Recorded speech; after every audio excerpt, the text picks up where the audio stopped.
Good morning, good afternoon, good evening, ladies and gentlemen, boys and girls. Welcome to Emergency Management Associates, coming to you from the Area Command, 392 miles west of Kitty Hawk Beach, North Carolina. Would everybody or someone give me a 5x5 here, letting us know if the audio and the video is any good here? I want to get a 5x5, making sure our audio and our video is up to snuff. Is our audio and video overmodulated, or is it just right? Please give me a 5x5, guys. I guess it's all right. Demon Catman, Catherine Sigerson. We've got Canada. We've got Eastern Canada. We've got Central Canada. And we got England represented here. We also have South Dakota over in Aubrey here, being here. Thank you so much. Tim Gibson gave us a 5x5. Danny Scarlett just gave it just right. Again, Richard Smith gave us a 5x5 as well. Thank you so much, guys.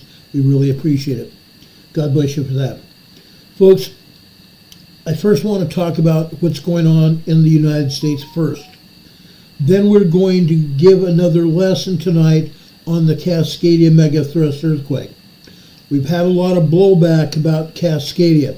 Apparently, some people still do not understand what is going on when we talk about the Cascadia megathrust earthquake. A lot of people don't understand it. I'm hoping to clear up any other misunderstandings when it comes to the Cascadia earthquake zone. Okay? I'm going to do that tonight for all of you. The first thing I want to talk about, though, tonight is what the White House is doing. What little old Camelback Harris is doing. The White House has again been caught in another lie. Walz's military record. Kamala's running mate. The presumptive Democrat nominee for Vice President of the United States. His military record comes into play again, and it's the same old song and dance. What he's saying is he carried a weapon in Southeast Asia. He carried a weapon in the Middle East. He did not. He did not even make it to the Middle East. So he's lying again, lying through his teeth. Do we want a vice president that is lying through his teeth? Do we need that? He's a communist. Does America need a communist running our country? What if something happens to Camelback? What happens if something happens to Camelback and she becomes president, and then something happens to her and Waltz takes over? What happens then? I'm scared to even think about that, because Waltz is lying to us now. He's been lying to the people in Minnesota for many years. He's been lying to them as governor. He was lying to them when he was a senator from Minnesota. I don't believe he knows what truth is. Okay? The White House and Harris have been covering up the information, helping Waltz cover his record up. He did not fight in the Gulf War. He spent the Gulf War in Italy. He never even carried an AK-47, unless he may be in training for it. He never carried it in war at all. He never fired a shot, although he says he has. False valor, guys. False valor is a federal offense. False valor is a federal offense. Claiming you were in the war as a military member and you were not. There were people that worked in the military during the Gulf War in the Gulf. Some of them got shot. Some of those people were my friends. Some of those people were my friends both in the Navy, the Army, and the Marine Corps. They were shot on the ground. Some of them died. I went to their funerals. I went to some of their funerals. What this presumptive nominee for the Democratic ticket is doing is lying about his service. That is a federal offense. And yet he's being allowed to. Now, what is going on over in Chicago? We've seen the protests. The protests continue. People are getting hurt there. Chicago police have arrested many protesters. both protesters that were Antifa protesters and protesters that were from Palestine, that had no business being in this country. The Antifa protesters have been protesting for the last 4 years. We first heard from Antifa over in Washington State, when they literally took over downtown Seattle, forcing residents to go other places to live, because Antifa would not let them into the area to go to their homes. I saw that. I covered it here on the Emergency Management Associates. We saw the terror of the residents who lived in Washington. And yet, the Washington Seattle City Council let them get away with it. And so did their governor. I thought for sure their governor would have been fired by now, that the people would have gotten wise to his antics and would have gotten rid of him. And yet he still is in power in Washington. To you folks in Washington, I urge you all to contact your neighborhood, to contact your friends in your neighborhood, the people you associate with, your neighbors, everybody. Contact them and tell them to get rid of that governor. He has no business being there. He has absolutely no business being there. Get rid of him first. Then go after anybody else that is there. Any other politician that would allow Antifa any foot ground over in Washington. Get rid of them.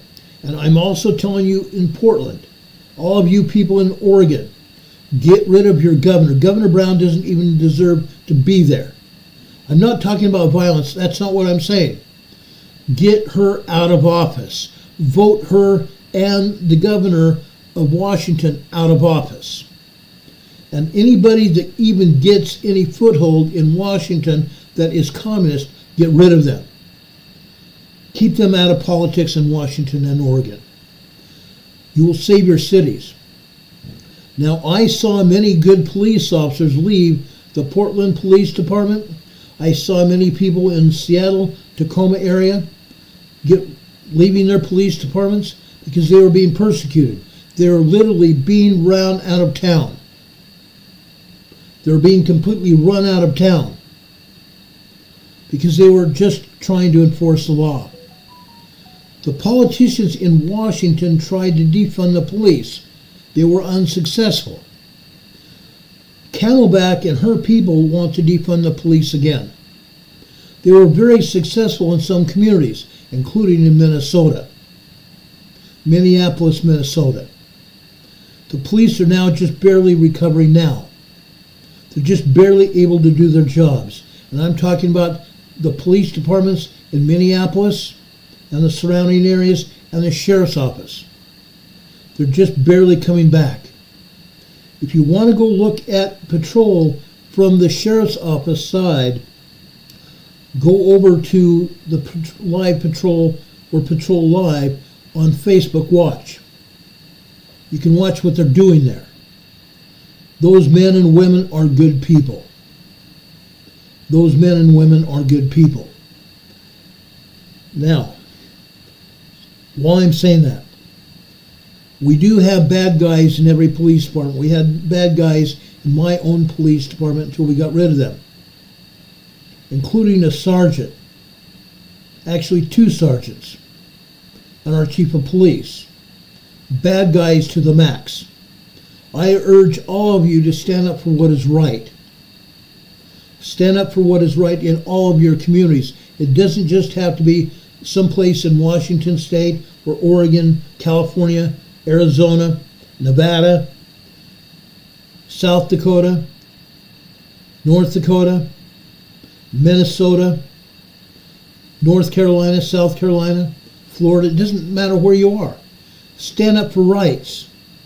Stand up for what is true. Now, with everything that's going on, just a second, let me turn on my fan here.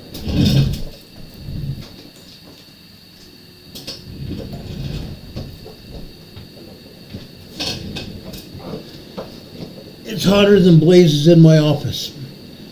Today, my wife and I went out into the community for a few minutes to pick up a couple things that we needed.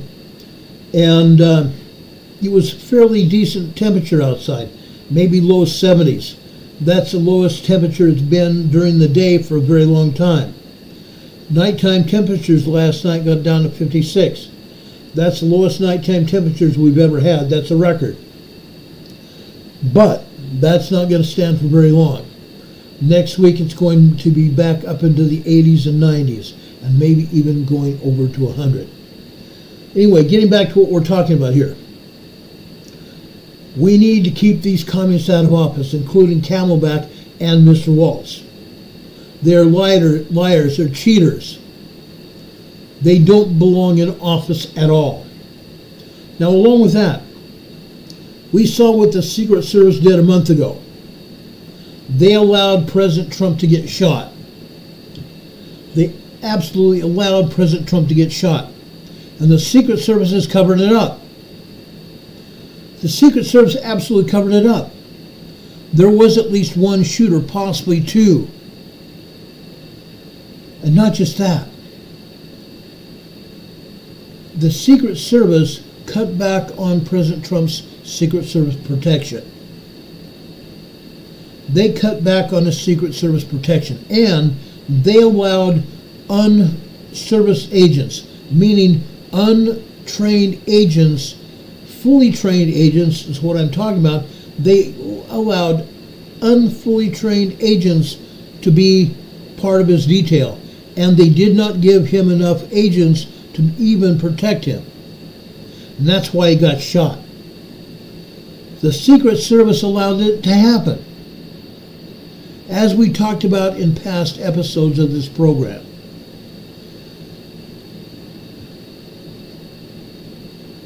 They ignored the radio calls.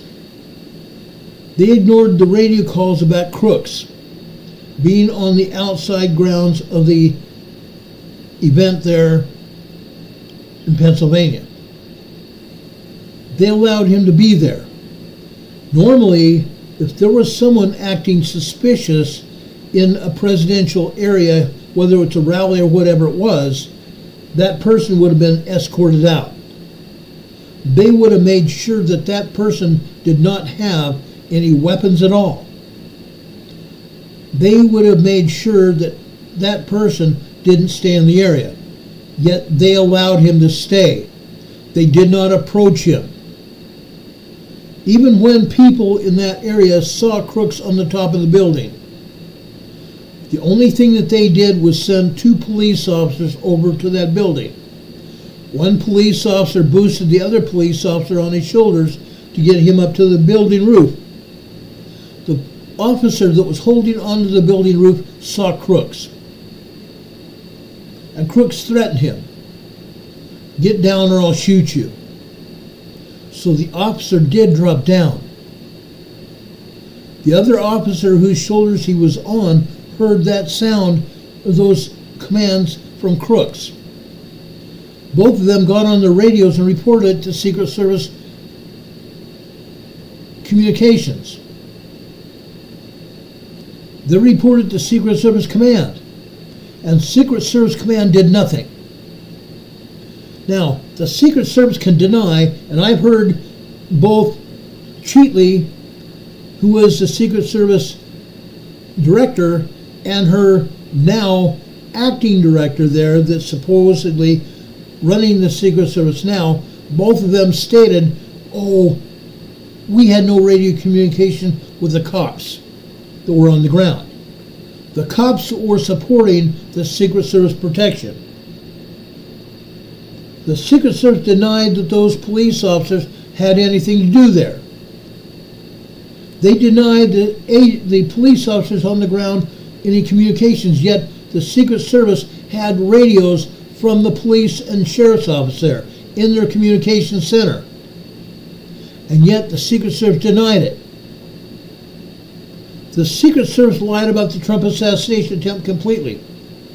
It appears that, like I said, that the Secret Service allowed Matthew Crooks to be where he was and allowed the assassination attempt to occur. What's happened in Chicago? What has been happening in Chicago? Are the protesters being allowed to get too close to the Democrat National Committee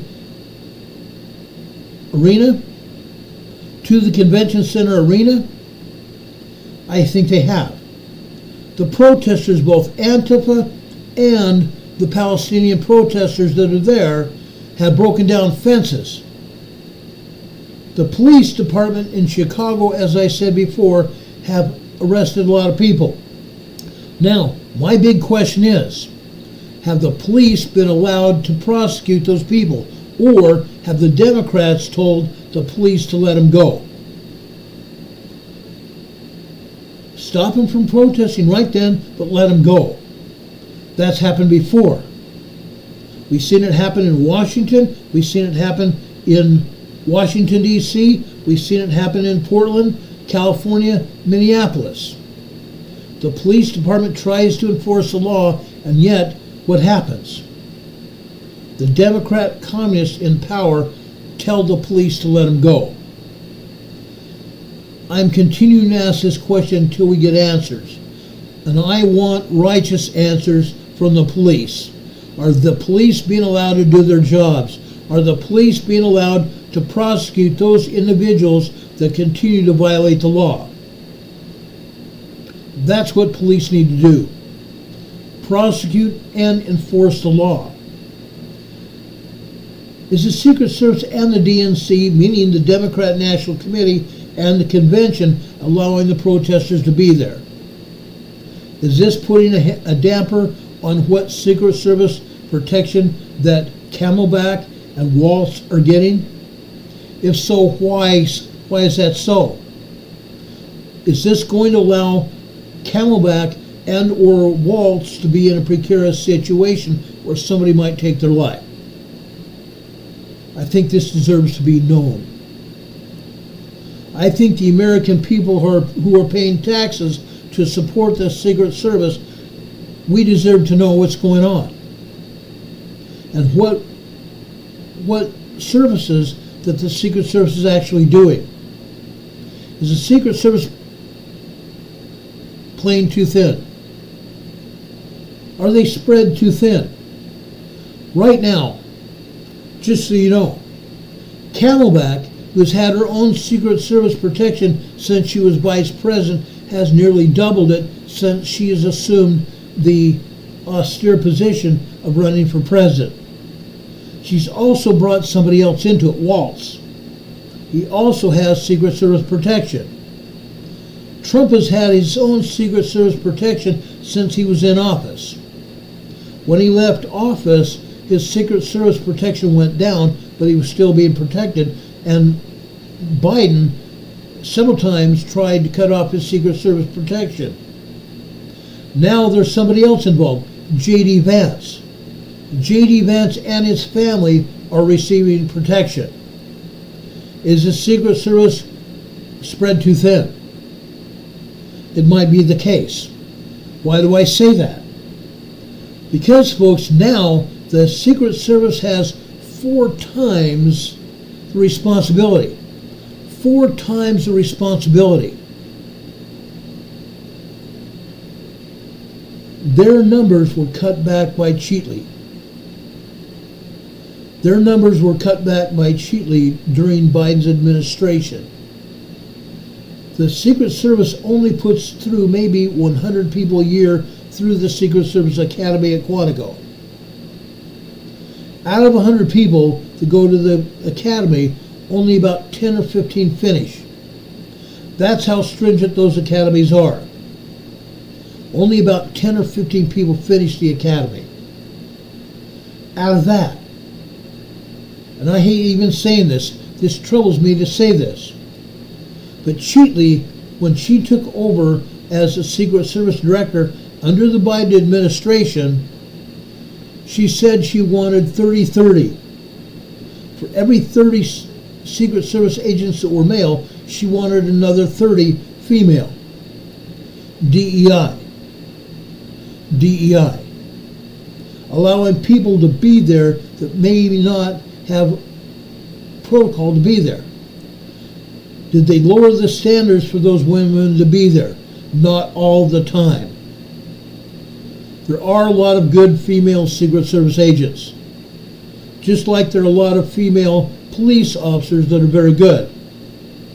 But there are also female police officers, Secret Service officers, FBI agents, and other agents within the government, including Homeland Security, that should not even be there, because the departments have lowered their standards.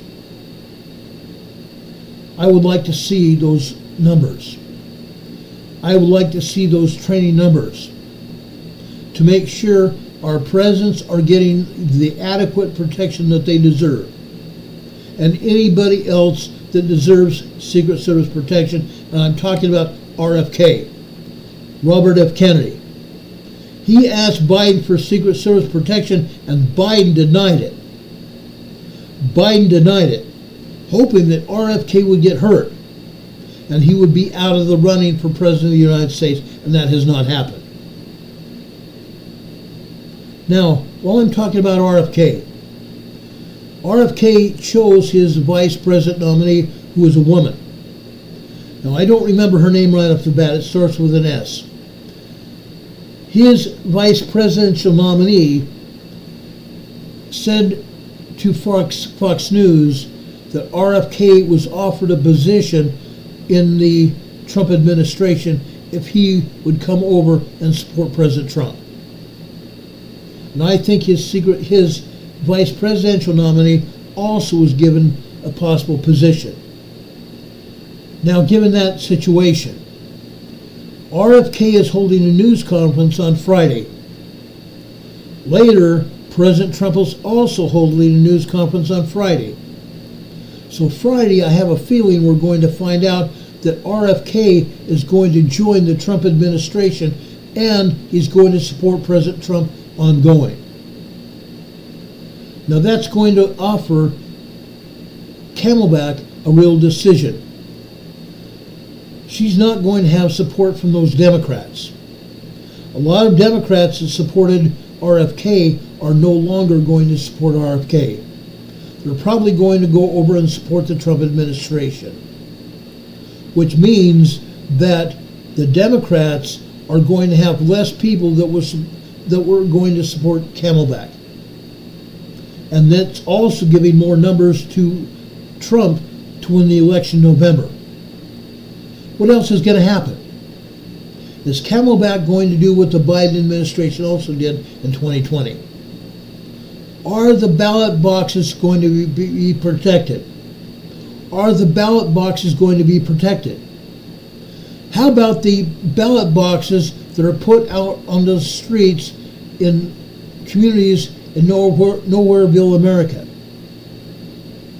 Ballot boxes put out there that are unsupervised, allowing anybody to stuff ballot boxes. What is going to happen with that? Are we going to see the precinct headquarters or the polling registrar of voters closing at midnight and no longer counting any more ballots, and then all of a sudden, are we going to see vans and trucks and trailers pulling up to the voter registrar of voters office with tons and tons of new ballots? Are we going to see that happen again? That's what happened in 2020. I hope to heck that doesn't happen again in 2024. We need, as a people, as an American people, to stand up for truth and righteousness. We need to stand for truth and American fury.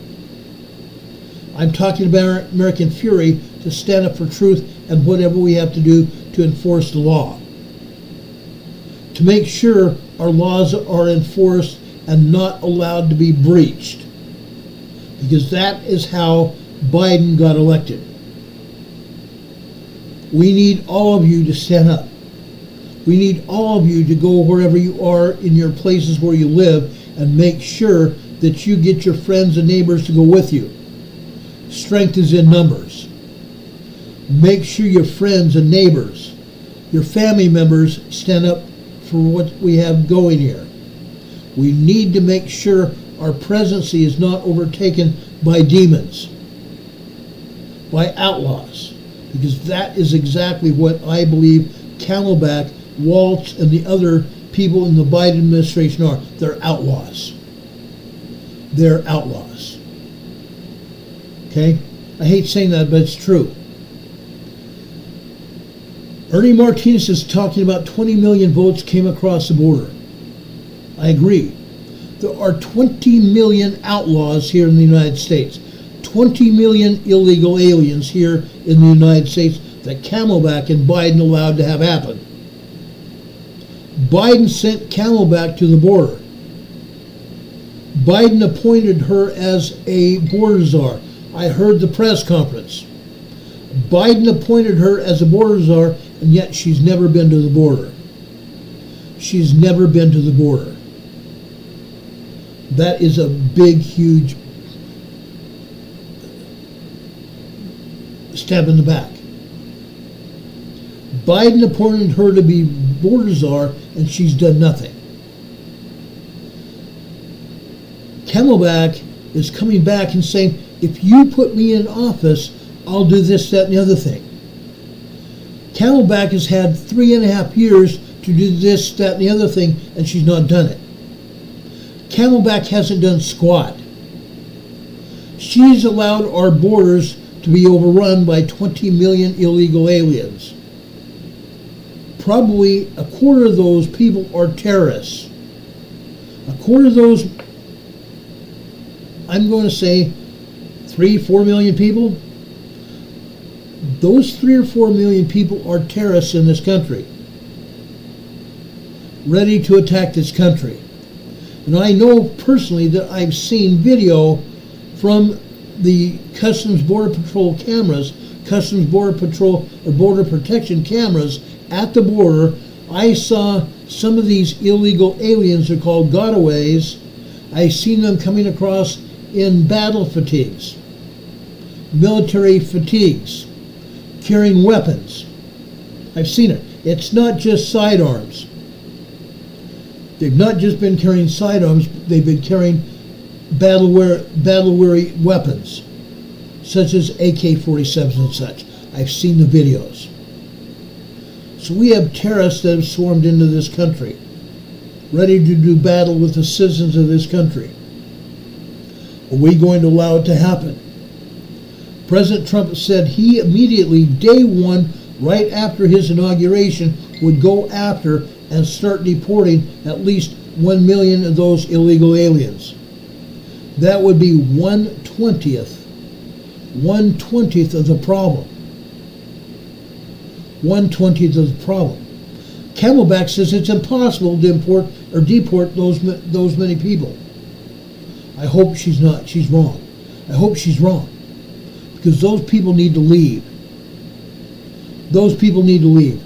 Prisoners from other countries that have been in jails from other countries, they need to be deported.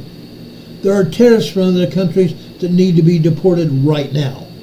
And yes, our Customs Border Patrol and Customs Border Protection and some of our police departments have records where these people are, if we can find them. If we can find them. They need to be sent away from the United States permanently. Deborah Reese says, I wonder what became of those illegals dropped off in front of Camelback's front yard. I would love to know. I would love to know that answer, because I saw the bus dropping off those illegals at the Naval Observatory there in Washington, D.C., where Camelback has been living. I would love to know. Sweet Polly Purebred says Martin Luther King had a dream. I agree, he did. But what has been happening with the Democrat Party and what has been happening with the United States of America has completely changed things. Completely changed things. And as a result, we must do what we can to eliminate problems. We must do what we can to eliminate problems. President Trump is in a more dangerous situation than he ever has been. Robert F. Kennedy is in a more dangerous situation than he's been in as well, because Biden has not wanted to give him any Secret Service protection. I'm hoping now if he joins, like we believe he's going to, once he joins the Trump administration and running for president, then and only then I hope they give him extra protection. Otherwise, if something happens to Robert F. Kennedy, like happened to his father and his uncle, all heck's going to break loose. All heck will break loose. And I hope it does. I hope it does. Now, folks, Deborah Reese is here in the chat. She's saying, Dawn, please desubscribe. What Dawn is talking about is those people that are having trouble being notified by YouTube when we come on the air. You need to unsubscribe, and then you need to immediately resubscribe to this program. And when you resubscribe to this program, you need to click that little bell icon. There's a tiny bell icon right next to the subscribe button. Click on that little bell icon. Once you do, a drop-down menu of 3 items will appear. Click on the word ALL. Clicking on the word all will get you notified when we come on the air, we hope. Just know this. YouTube does not like this channel. YouTube hates my guts. That's because we tell the truth. YouTube has censored me in the past. I've been on the air now 5.5 years. YouTube took down my last channel. First, they warned me with a 24-hour notice that did not allow me to go on the air. They didn't allow me to go on the air for 24 hours. The next warning came a few weeks later when they kicked me off the air for 2 weeks. Then the next warning was for a month. Then they let me stay on the air until 1.5 years ago. Then they completely took my YouTube channel down. They said my YouTube channel had been hacked. They took down my YouTube channel, and they also took down my Gmail email. They took down my Google email. I don't believe it was hackers. I believe Google YouTube did it. Google owns YouTube, and vice versa. Google, as of last week, has been declared a monopoly. It remains to be seen what the judge is going to do about it. Whether he takes Google away from YouTube, or YouTube away from Google. Whether he allows another person to own YouTube as well.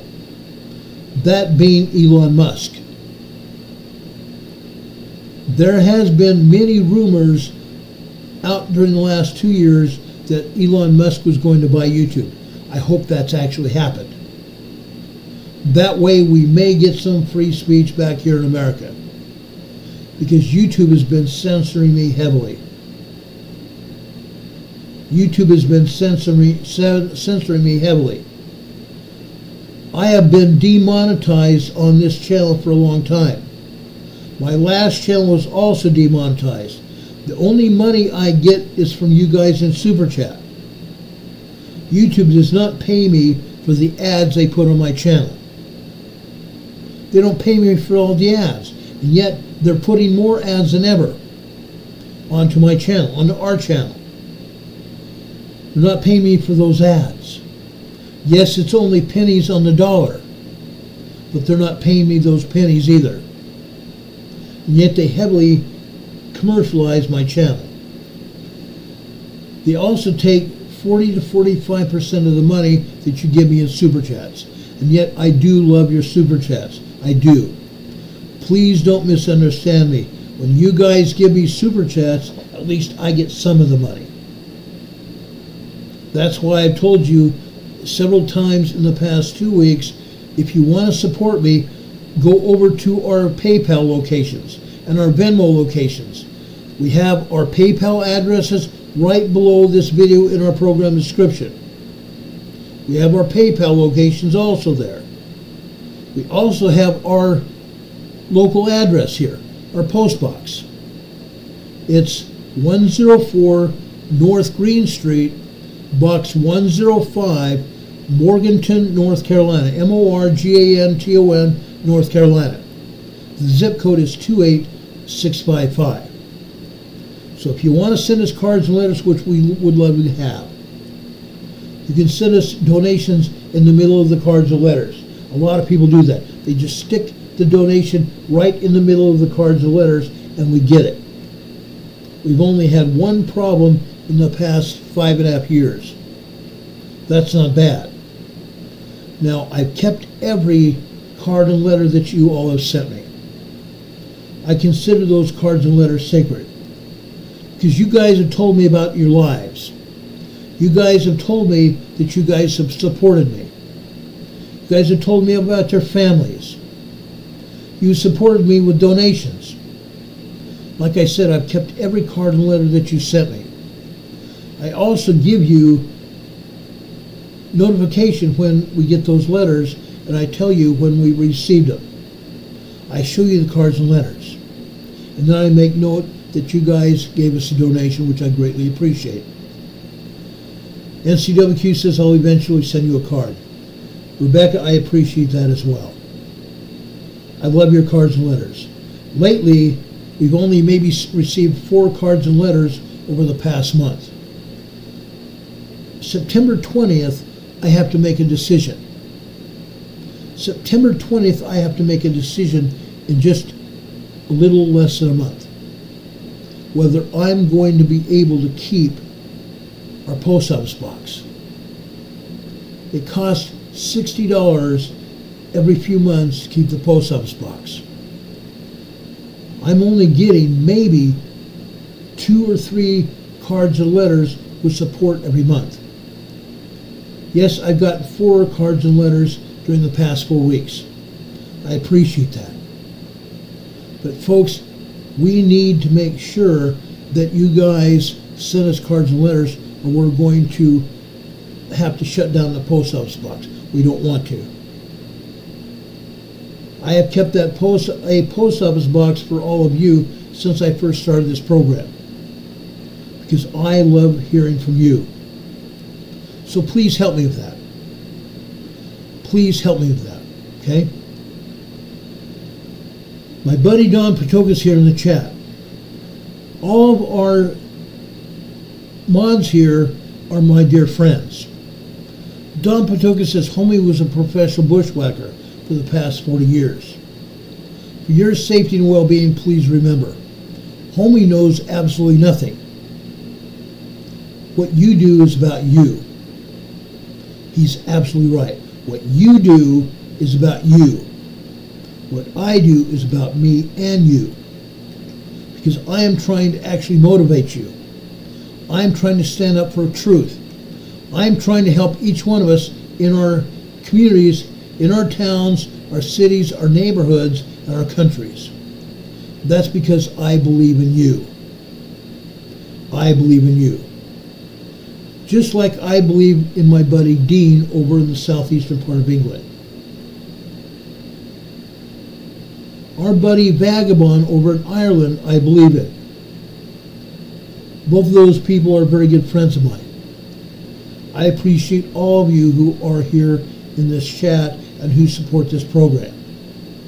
All of you make the world of difference to me. You really do. Some of you I become very good friends with, brothers and sisters, right close with.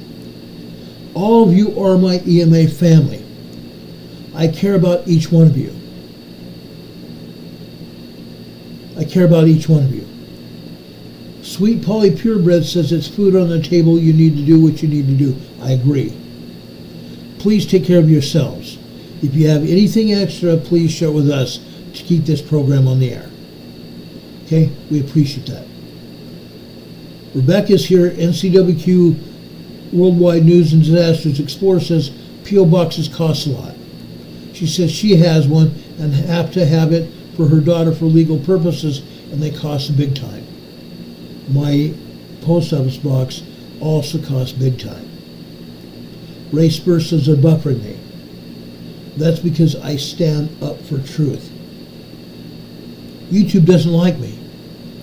I really don't care. I really don't care one whit what YouTube does or doesn't, as long as they allow me to be on there. Please, YouTube, don't buffer me.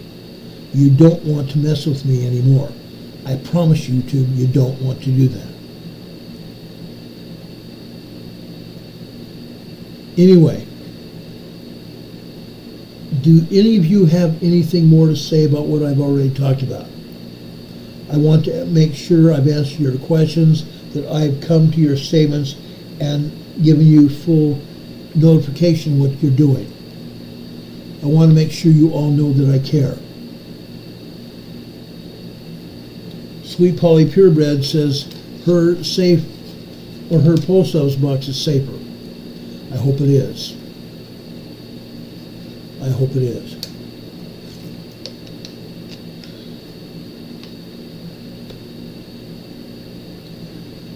NCWQ says, yes, Ron, you are like family, and I appreciate your update and friendship. I really do appreciate that, Rebecca, too. You all are family. Not just like family, you are family. Some of you have had kids, and you told me about it. And I'm overjoyed that you've had children. Camelback, on the other hand, has been telling people not to have children. And in fact, one of the things I noticed that was very interesting on Monday is that right outside the Democrat convention arena, they had a medical truck and a medical mobile command post that they were going to give free vasectomies and free abortions during the Democrat National Convention. Trying to end life. Trying to make sure people didn't procreate. Ending life. That's not what God asks us to do. That is not what God asks us to do.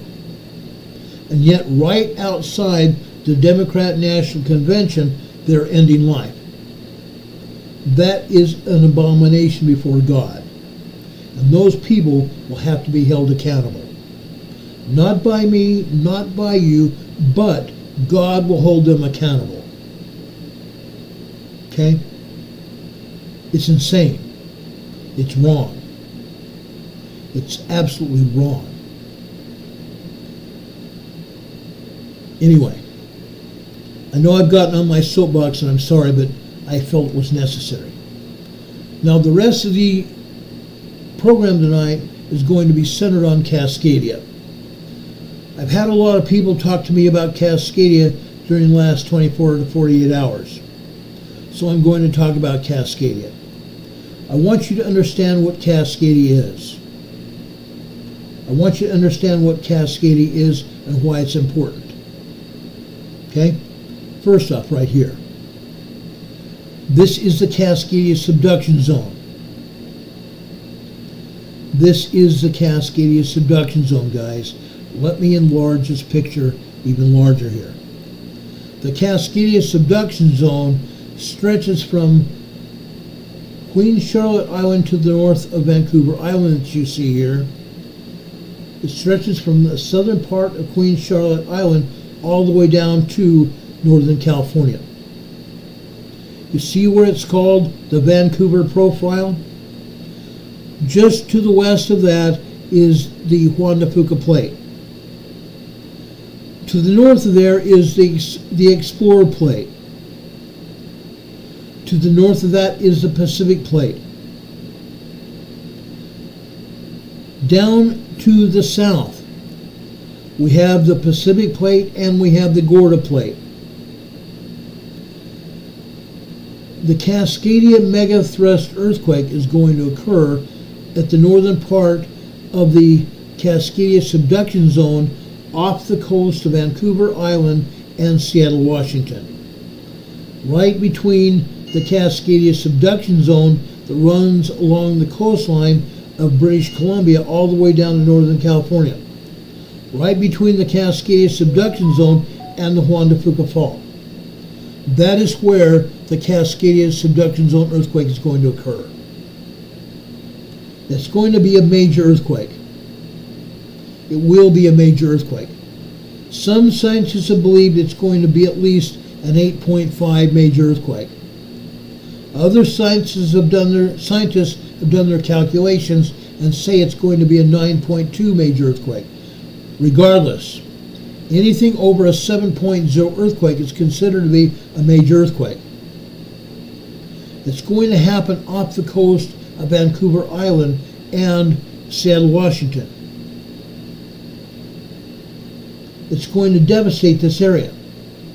There are 13 million people. 13 million people between Portland, Oregon, Seattle, Tacoma area, and Vancouver Island. 13 million people will be dealing with this earthquake. Off east coast of Kamchatka. Class moderate, magnitude 5.6, depth 6.2 miles, 10 minutes ago. Okay, you just heard that another 5.6 very large earthquake has just occurred off the Kamchatka Peninsula. Why? What happened over there this past weekend? A 7.8 earthquake occurred. Kamchatka. Class moderate, magnitude 5.6, depth 6.2 miles, 11 minutes ago. And another 5.6 earthquake occurred off the Kamchatka Peninsula.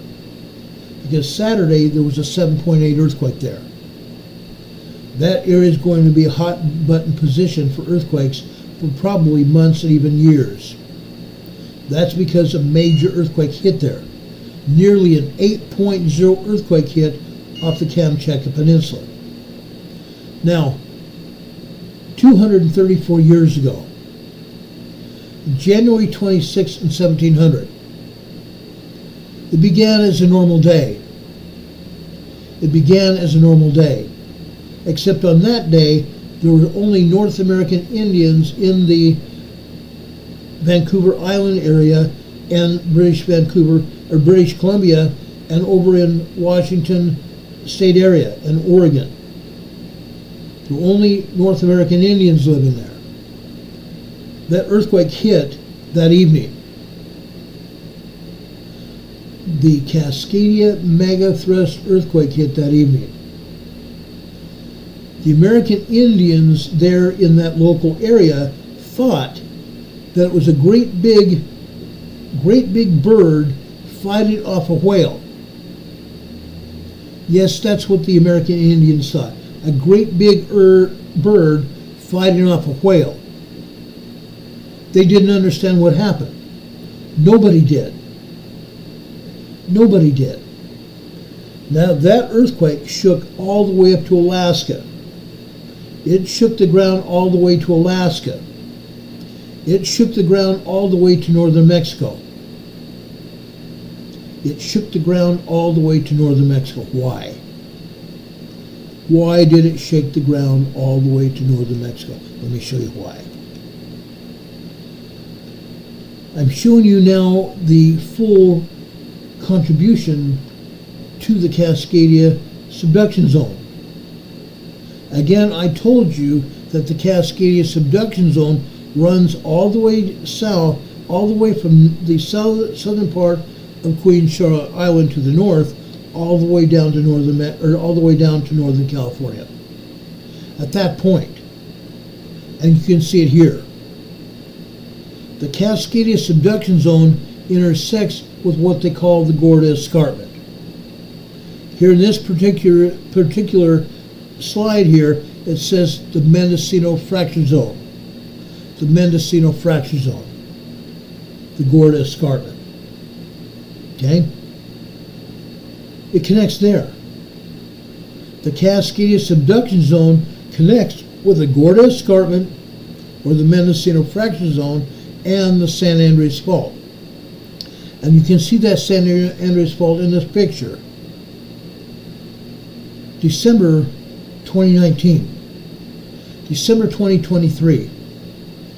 2019. I'm sorry I said December 2023. It's December 23rd, 2019. Chris Goldfinger, a scientist from the University of Oregon, conducted a seminar in San Francisco. Chris Goldfinger told that assembly that when the Cascadia megathrust earthquake occurs, it's going to trigger the San Andreas Fault. and triggering the San Andreas Fault, the Cascadia megathrust earthquake being, whether it's an 8.2 earthquake to a 10.0 earthquake, it's going to be immaterial. Because the earthquake is going to occur, it's going to shake the entire west coast of North America. British Columbia, Canada, and the United States all the way down to northern Mexico. Because of the San Andreas Fault. What's going to happen? We've been talking a lot about this over the years. What is going to happen? Earthquake is going to tear apart the areas. This is going to be a catastrophic earthquake. Just in the Washington, Oregon, Vancouver area, there are 13 million people living there. USGS says only 18,000 people will be hurt. 1,800 killed. 18,000 people hurt and 1,800 people killed. That's almost impossible. Those figures are almost impossibility. Given the structure of this earthquake, it's going to be an impossibility. You cannot have that many people injured and not have more people killed. And that few people that are killed doesn't figure with the number of people injured. There's a lot more people living in that area now than there ever has been. Nobody living there now has any... Southern Xinjiang, China, class moderate, magnitude 5.4, depth 6.2 miles, 9 minutes ago. China's just had another big earthquake. China's just had another big earthquake. And I'm going to shut off my talking device here so we can talk and not be interfered with. All right. So I believe what USGS has done is not being honest with us again. More people are going to be killed. A lot more people are going to be killed than what they're saying. There is nobody alive right now that was alive in 1700, 234 years ago. The only reason we have any record of that earthquake occurring is because within 15 or 20 minutes after that earthquake happened, something else happened. And we've talked about this before. There was a huge tsunami. It's going to occur again. There was a huge tsunami. That tsunami was anywhere from 80 feet high to 150 feet high. That tsunami affected everybody up in Alaska and all the way down the western coast of North America. The tsunami affected all the way down to the west coast of North America. That tsunami also crossed the Pacific Ocean. The tsunami crossed the Pacific Ocean. Where did it go? Where did it go, guys? Does anybody have an answer for me where that tsunami went? I'm going to tell you where it went. I'm going to show you. I'm going to show you where it went.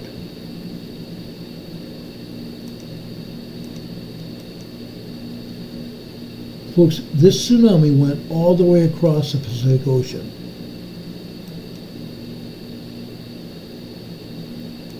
It went all the way over to Japan. That tsunami went all the way over here to Japan. The people in Japan kept immaculate records. That is why we know that that earthquake hit on January 26th. That earthquake hit on January 26th. They kept immaculate records. People were killed over in Japan because, number one, they did not have the kind of building codes and they did not have the kind of structures that would have survived a tsunami. They kept records. That's why we know that that tsunami occurred, and that's why we know the earthquake hit. The tsunami went across the Pacific. What is going to happen now? Is Hawaii going to be affected? I would think it would. You folks that live in Hawaii, you will also be affected by this earthquake and the tsunami. Mostly the tsunami. People in the outlying southern islands of the Pacific, Samoa, Tonga, Fiji, the Legacy Islands, Vanuatu, Solomon Islands, Papua New Guinea, Papua New Indonesia, all of Indonesia and Australia and New Zealand. You also will receive a tsunami of some kind. We don't know how strong it will be in your southern area, but you will see a tsunami as a result of this major earthquake. It's imminent. It is imminent. It's going to happen. Scientists do not know when it's going to happen, but it's imminent. 234 years since we last had that earthquake. Now, in some cases, throughout the centuries, the Cascadia earthquake has happened, and it's happened within 15 years of the first one. In some centuries, it happened within 200 years of the first one, or the preceding one, should I say. In a couple of cases, it happened within 500 years of when it happened before that. We don't know when it's going to occur, but we are going to tell you that it will occur. And scientists right now are worried about it because of the earthquakes that we've been seeing off the coast of Western Canada and the United States. We've been seeing a lot of earthquakes. December 24th, 2019. One of my former friends, we saw earthquakes happen off of the northwestern coast of Vancouver Island out here. Off the northwestern coast of Vancouver Island. We had 4 7.0 earthquakes hit here. Right between the Cascadia subduction zone and the Juan de Fuca plate. 4 7.0 earthquakes hit within 3 hours. He and I thought that we might be seeing the Cascadia megathrust earthquake hitting back in 2019, Christmas Eve. Both of us got down on our knees and prayed that this was not going to be the Cascadia earthquake. It was not.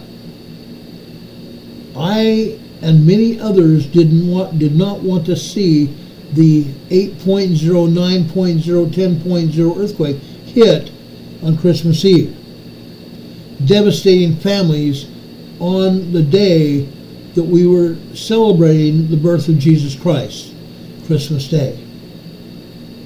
It did not happen, but it's going to happen.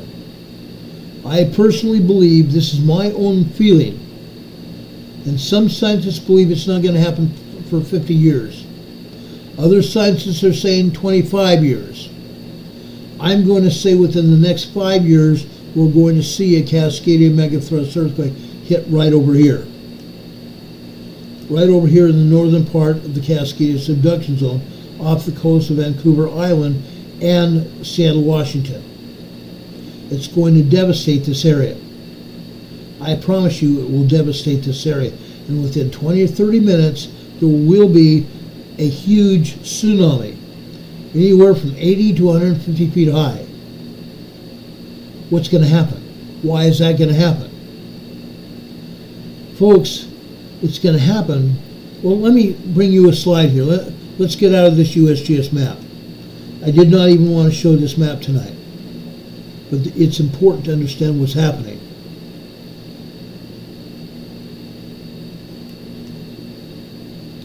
Let me bring up another map here.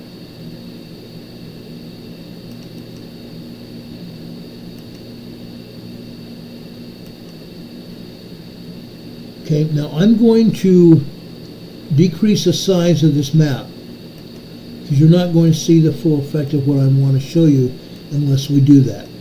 Okay?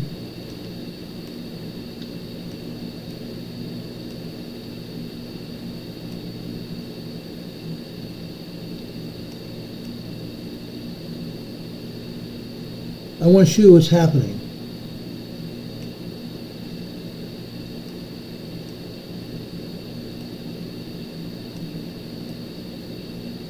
Okay? Now, as I said, it's going to happen off the coast, out in the Pacific Ocean, off the coast of Washington and Vancouver Island. I'm bringing you over to the Puget Sound area. I'm bringing you over to the Puget Sound area. Before I do that, let's go back out here. I want you to see this. Okay?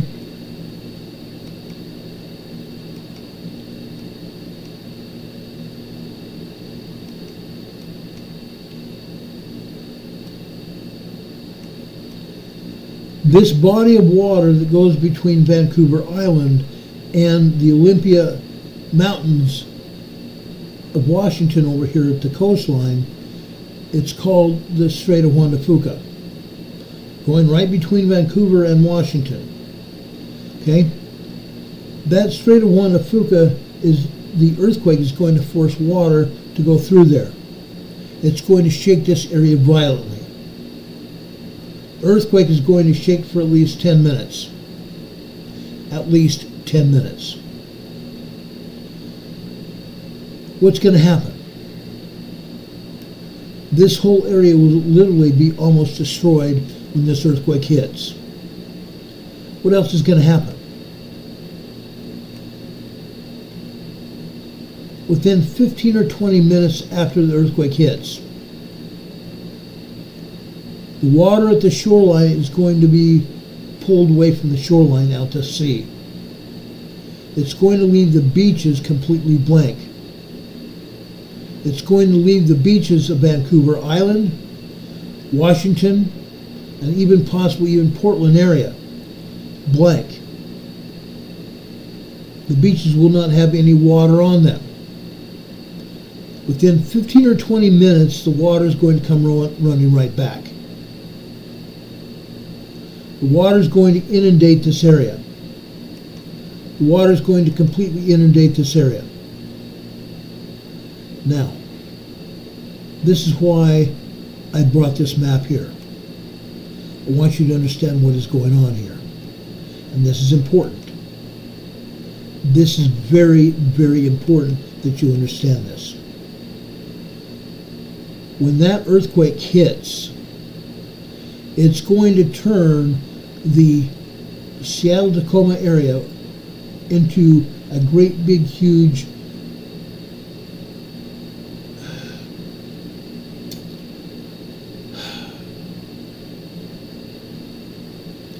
inundated area with sand and water. You're going to sink into the sand. Any buildings on the sand are going to sink into the sand. How deep they're going to sink, I don't know.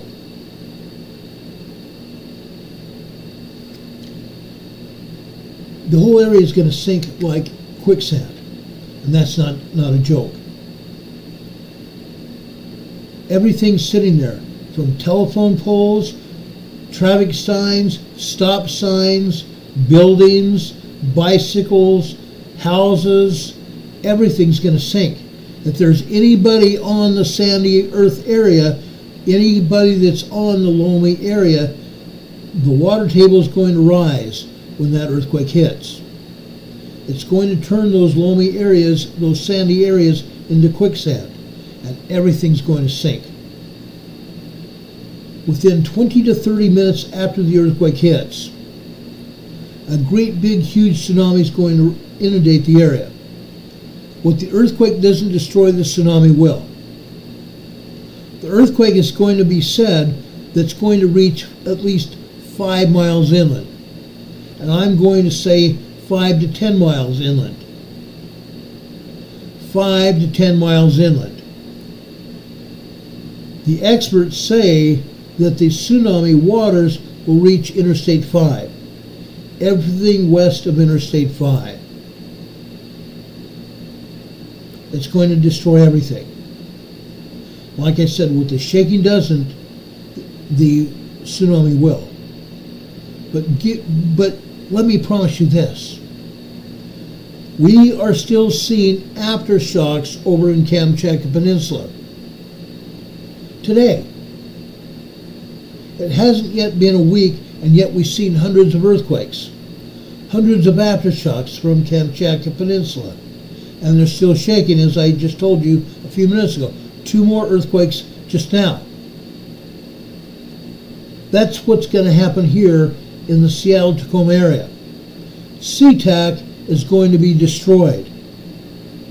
SeaTac is going to be destroyed.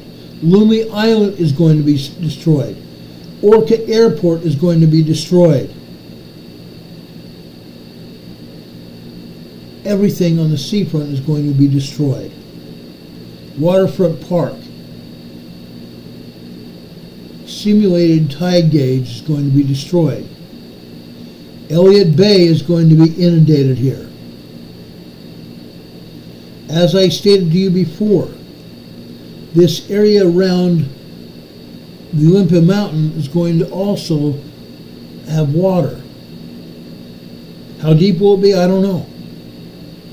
But any of this land will be inundated with water. There's going to be huge sinkholes. Huge sinkholes. You're going to see people standing on loamy soil that are going to sink into the sand. Quicksand. Quicksand. Why am I telling you this? I want people to be prepared for what has happened. What is going to happen. T-Mobile Park is going to be underwater. T-Mobile Park may be destroyed. Lumen Field may be destroyed. It says on this map that Lumen Field is going to be 6 feet underwater. T-Mobile Field minus 4 feet underwater, 5 feet underwater. Container Terminal 18, 44 feet underwater.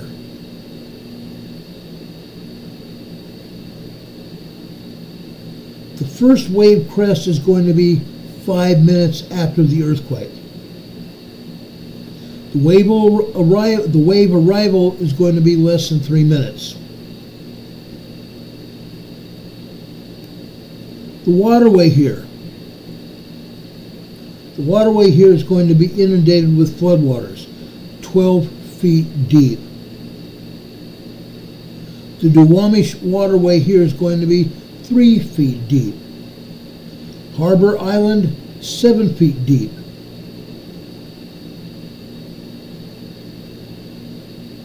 That's just here in the Seattle area. That is just here in the Seattle area, guys. Pier 90, 26 feet deep in underwater.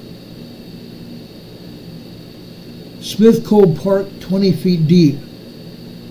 The Seattle Armory, and I've been to the Seattle Armory in 2014. The Seattle Armory is going to be under 6 feet of water here. Folks, complete inundation of this area.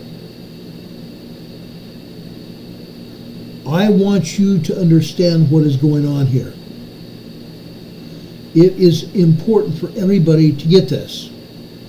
We have many friends and family here. EMA family. I have friends of my own and family members here in Washington area. My sister used to live in Portland. She visited the Washington area here frequently. I've shown you this is going to happen now. What are we doing about it? What can we do about it? We can prepare. We can prepare, guys. We can prepare right now. We can prepare right now. Now, I've shown you emergency preparedness shelters. I've shown you shelving of homes and businesses containing foodstuffs. Food preparation. Each one of us knows that we must have a food storage. Each one of us knows we must have a food storage. What are we going to do? What can we do right now? We need to prepare, and we need to prepare right now. Okay? I know for some people, they think, I don't have any money. I don't have any money. How about having one more dollar of food, one more can of this, one more package of that? We need to think about this. We need to be very serious about our preparations. We need to have food storage. I've been asking people to have at least 6 months worth of food in their homes. Once you have 6 months, work on 1 year of food. Once you have 1 year of food storage in your home, work on 2 years of food storage. And when we're talking about food, you need to not even think that you're not going to need water. You're going to need water, and you're going to need water desperately. You cannot live without water. You can't live more than 3 days without water, or you're going to die. We need water. We need to wake up. We need to wake up and be industrious and know that this is going to happen and prepare for that day. We need to prepare for that day. It's going to happen. I promise you it's going to happen. It's not just the Seattle-Tacoma area. It's not just the Seattle-Tacoma area. As I said a few minutes ago, it's every part all the way down from Canada, all the way down from Queen Charlotte Island south along the west coast of North America. British Columbia, Canada, and I'm going to talk Alaska as well, because Alaska is going to feel this earthquake. Alaska will feel this earthquake. It's going to echo up and down the entire west coast of North America. It's going to be felt all the way down to Northern California. The San Andreas Fault will be triggered. Like I said, that's what Chris Goldfinger was talking about on December 23rd in that meeting in San Francisco. December 23rd, 2019. It's going to happen. The trigger is going to be the Cascadia subduction zone hitting the San Andreas Fault at that triple junction that you see here in this photograph, where the Cascadia megathrust earthquake fault hits the Gorda Escarpment, or the Mendocino fracture zone that is shown here, and the San Andreas Fault, and it's going to be hitting the San Andreas Fault way up in Northern California, and because of that, the shaking is going to be felt all the way down to the Mexican border. How about San Francisco? What is going to happen in San Francisco? We talked about the sandy areas in Seattle, Portland, and other areas being inundated with water that's going to creep up as a result of the shaking. It's called liquefaction. It's called liquefaction. That same event is going to happen all the way north and all the way south. Major liquefaction. San Francisco is going to feel this quake right on. If it's a 9.0, 10.0 quake, San Francisco is going to be hit with an 8.5. The San Francisco area, including the Monterey Bay area, is going to be hit with a 8.5 quake. That same quake is going to continue south to Los Angeles. By the time it hits Los Angeles, just east of Los Angeles, and guess what? The San Andreas Fault is going to trigger all the other faults in the Los Angeles basin.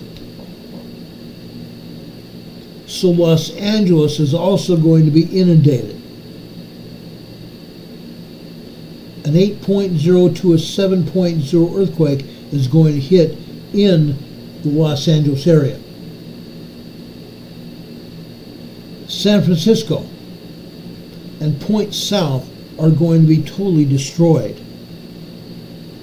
San Diego is not anywhere near the San Andreas Fault. However, it's east of San Diego as well. It's all the way out on the east side of the Imperial Valley. Imperial Valley is going to see a 7.0 earthquake as well. The entire Imperial Valley, the Salton Sea area, liquefaction there as well. The Imperial Valley is desert. It's the low desert. It's below sea level. But it doesn't stop there. It does not stop there. Even northern Mexico is going to feel this quake. Northern Mexico is going to feel this quake as well.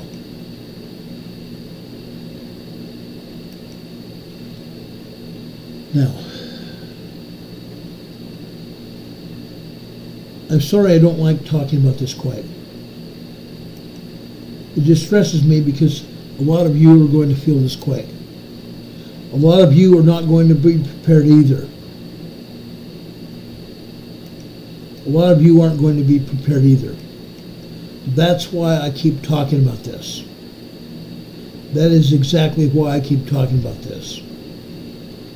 But, again, that earthquake is going to affect Alaska, British Columbia, Canada, all the way down to northern Mexico, and all the way across the continental United States and Canada, all the way across the North American plate, all the way east over to the East Coast. By the time that shaking reaches the East Coast, it might be felt as a large 5.0 earthquake by that time. It's going to ring church bells in Washington, D.C., Quebec, Canada, and all the way down the coast, probably to Florida. That earthquake is going to be felt across the entire North American continent. Everyone is going to feel it. Everyone is going to feel it, guys. Scott Carrico is asking, it will affect the New Madrid also? Yes.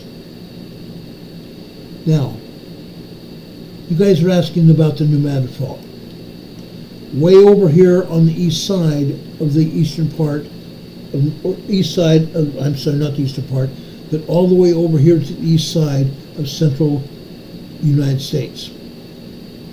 Today, on the New Madrid Fault, we have a 2.0 earthquake here in Marston, Missouri. A 2.0 minor earthquake over here in Marston, Missouri.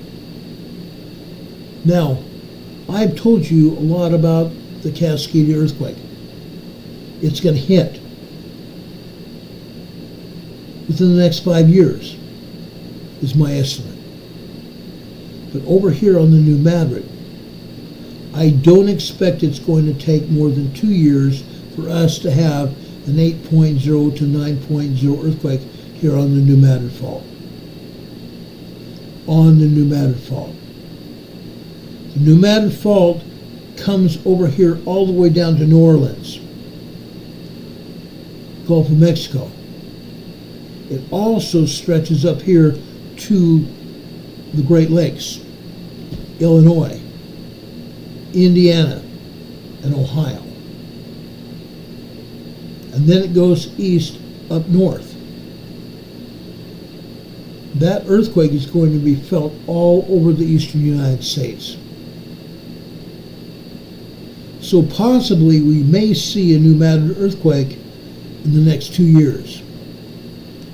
If it doesn't happen then, look out when the Cascadia earthquake hits. The Cascadia earthquake could trigger the pneumatic fault as well, because the energy is going to go across the entire United States.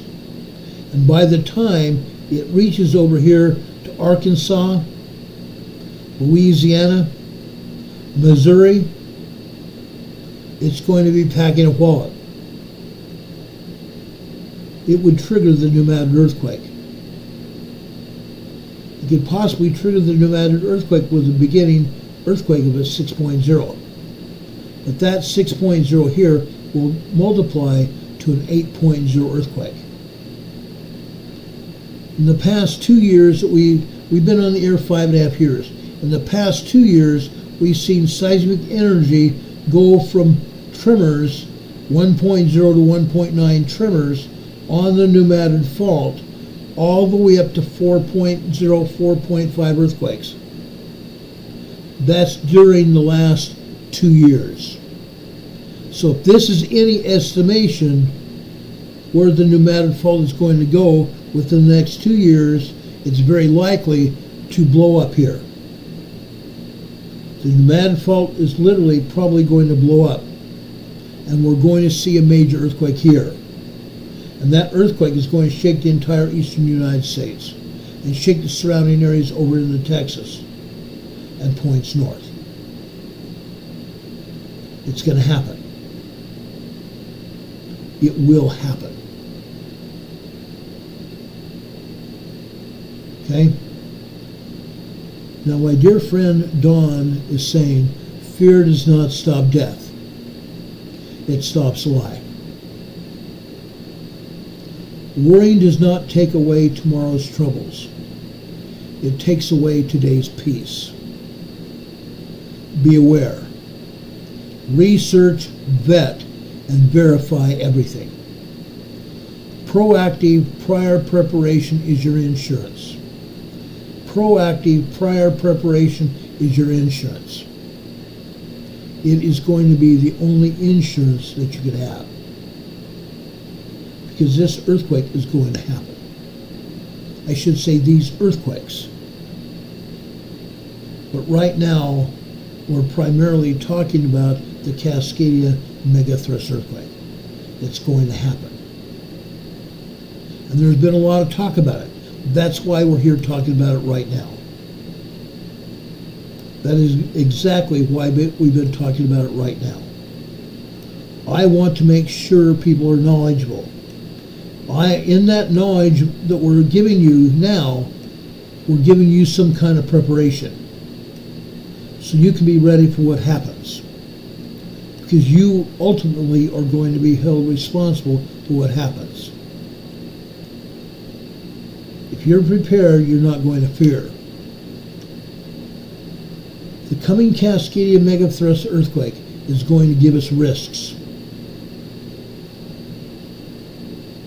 It's going to give us risks. Now, we've talked in the past months and years about safe routes, where you might go after the earthquake hits.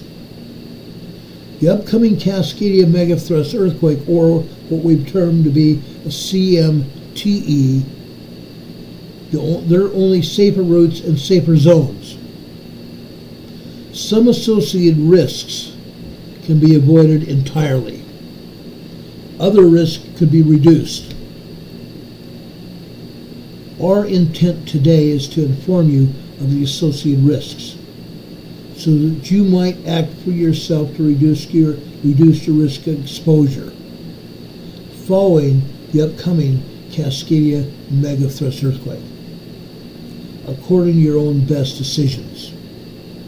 Your own best decisions. Few people currently recognize that reactivation of volcanoes and volcanic fields has been occurring for well over 2 years. The reactivation of volcanoes and volcanic fields has been occurring for well over 2 years now. And we've seen tree kill evidence. We've shown you pictures of tree kill at the volcanoes and around the volcanoes. All the way up north to the Canadian border and all the way down south into California and also down into New Mexico. Tree kills. Because there is magma on the move beneath the ground. And the magma is bringing with it sulfur dioxide and carbon dioxide gases, toxic gases. And these toxic gases are reaching up through the surface of the earth where the trees are, and the plants and weeds and everything else are. They're drying those weeds out and plants and trees out. Those toxic gases are heated because of magma down beneath the surface. That is resulting in those tree kills. Okay? Tree kill evidence has been ongoing since 2005. This failure is recognized reactivation.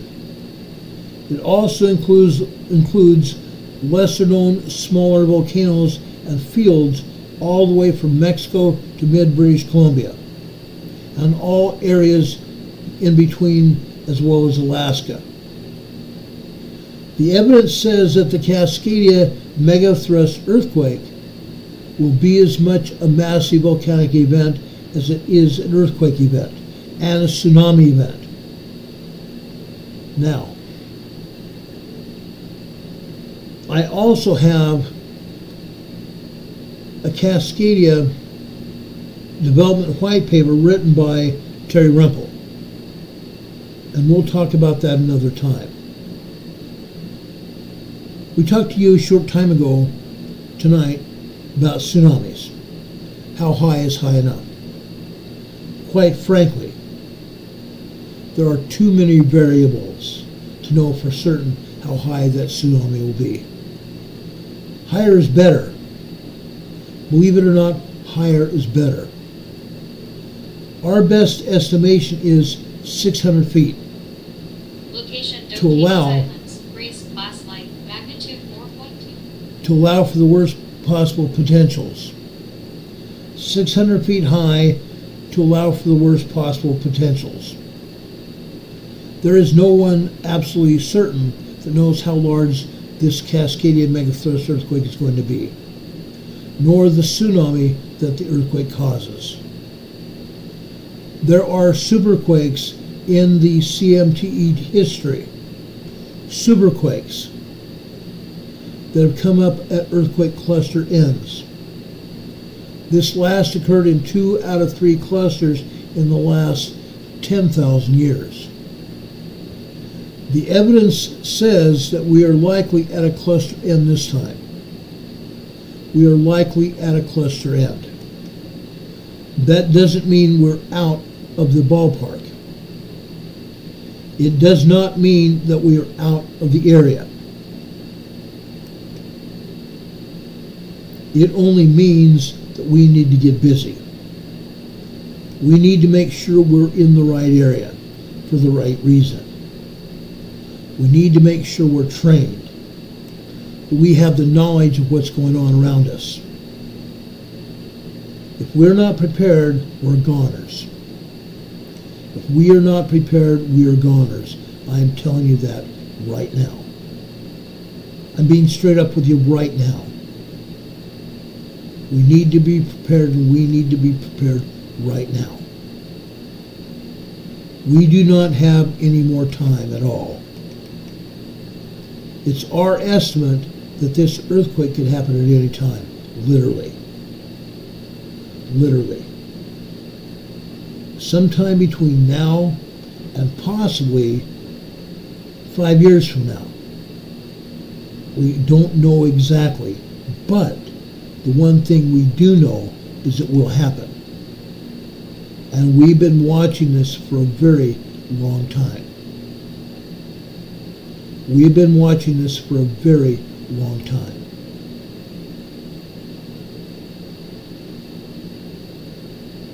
I don't want to be giving you any false hope. I also don't want to put out any ideas of of ideas that there's no possible way out of this. Because if I was not here, I would be very, very put in a position where I would be with you, wondering what's actually going to happen and when. That's where I would be. But I took what I know to be happening to share with you. I took what I know to be happening to share with you because I believe that it's going to happen. And it's going to happen very soon. I believe we still have a possibility to prepare for it. That's why we're here. That is exactly why we're here. Now, are we ready for it? I doubt it. I highly doubt that we're ready for whatever's going to happen. But I also know we can survive this. We can survive this if we want to. If we want to. We can survive this by preparing, doing everything in our power to prepare. And we do have that position. Okay? By position, I'm saying we've done whatever we can right now for you to help us all know what's going on, to help us prepare for what's going to happen. Because again, it will happen. And it's very likely to happen very soon. Now, I want to tell you a little bit more here. Actually, I want to tell you a lot more.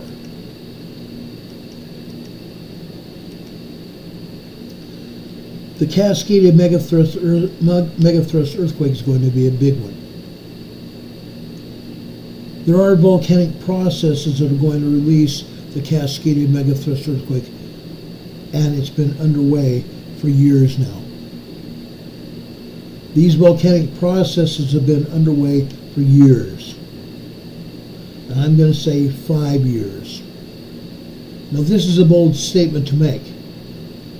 If any lives are to be saved by forecasting the Cascadia earthquake within this relatively tight time frame, we have to start planning right now. We have to start planning immediately. How the Cascadia is released in summary is this. The Cascadia earthquake is being held in place only by friction. Only by friction. Okay? It's a strike-slip earthquake like this. A strike-slip earthquake like this. Except the Cascadia subduction zone is going to go up underneath the North American plate like this. It's going up underneath the North American plate like this. The Cascadia subduction is going to go up underneath the plate, and it's going to cause the North American plate to rise. That is why we have mountains. The Rocky Mountains, the Cascade Mountains, the Wasatch Mountains and such.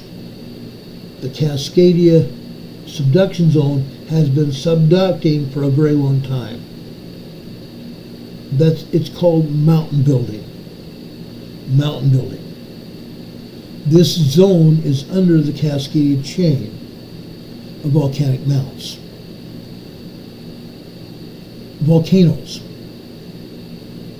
And an undersea fracture zone just west of the coast of Washington and Oregon and the northern California coast. We know for a fact that there's undersea volcanoes. They're called seamounts. Once the stress is built up over hundreds of years, it seeks to be released. The most effective means of reducing friction along the plate boundaries is to melt. Melt it away at multiple points. Melting it away at multiple points. How's that going to occur? Volcanic action. Magmatic action, and that is what is occurring now. In 1980, we saw Mount St. Helens erupt.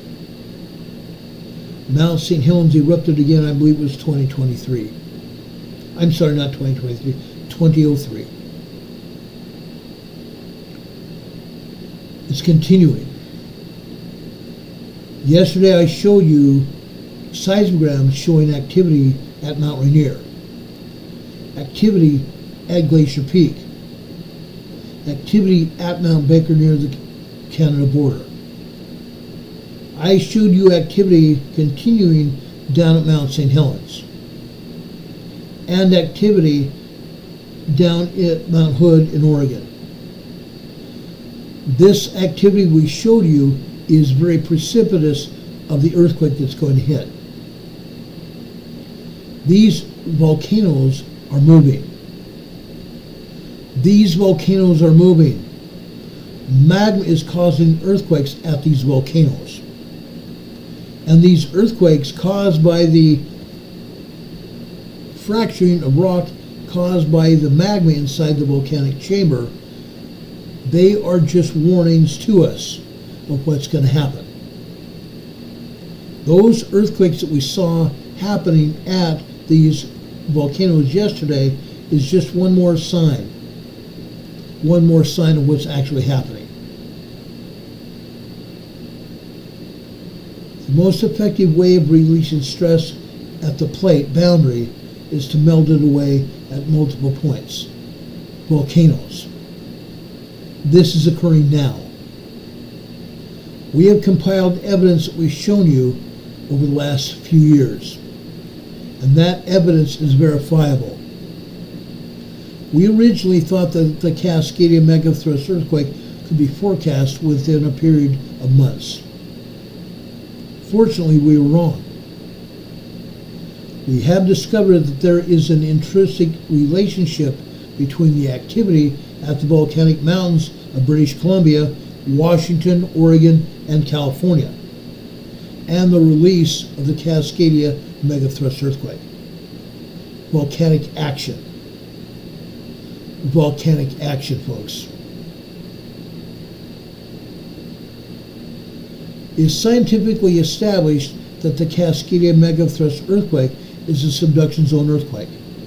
You cannot have subduction without volcanoes, and you cannot have volcanoes without subduction. We discovered there's a precursor subduction specific to volcanic activity that precedes the Cascadia megathrust earthquake. Volcanic activity precedes the Cascadia earthquake. It is rare to have a high magnitude 3 earthquake and a magnitude 4 earthquake at multiple Cascade volcanoes. It is rare. What have we been showing you at these volcanoes? What have we been showing you at these volcanoes? Magnitude 3 small earthquakes.